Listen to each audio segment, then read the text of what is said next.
C'est en allié sûr de l'Afrique que le Japon se présente à cette 7e conférence internationale de Tokyo pour le développement du continent africain. L'ouverture de cette TICAD7 ici à Yokohama offre les prémices d'un nouveau type de partenariat.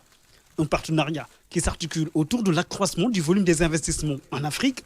L'Afrique sait ce qu'elle veut, la prise en charge de ses priorités et préoccupations dans le cadre d'une coopération centrée sur l'accélération de la transformation économique. Cette session dédiée à la transformation économique, à l'innovation et à la participation du secteur privé nous offre l'opportunité d'échanges fructueux sur ces questions. L'exemple du Japon qui a bâti sa stratégie de croissance sur le développement de la science et de la technologie, soutenu par un secteur privé fort, pourrait servir de modèle pour les pays africains. L'intervention du président de la République Macky Sall en plénière de l'ouverture de cette TICAD7 touche du doigt l'enjeu majeur de cette conférence internationale de Tokyo. Accroître l'investissement privé demeure un objectif fondamental de notre dynamique de croissance économique. Mais celui-ci ne saurait se confiner exclusivement dans l'exploitation de nos ressources naturelles.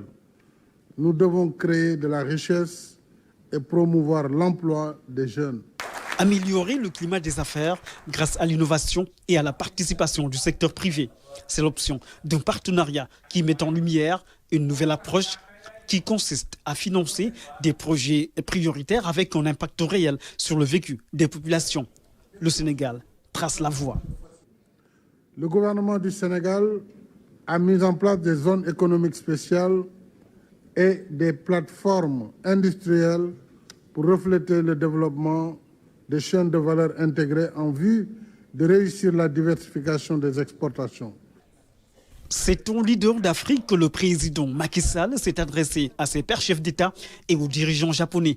C'est le moment d'investir en Afrique pour amorcer l'ère de la révolution industrielle de tout un continent.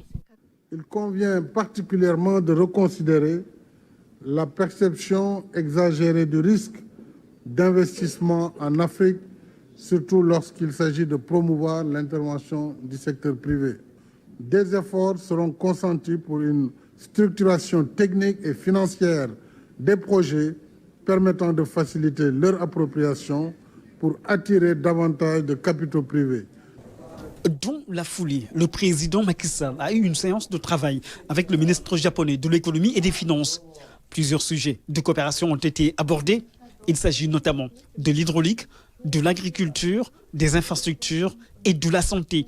La santé avec l'implication du Japon dont la mise en œuvre de la CMU, la couverture maladie universelle, en toile de fond, un soutien aux mutuelles de santé.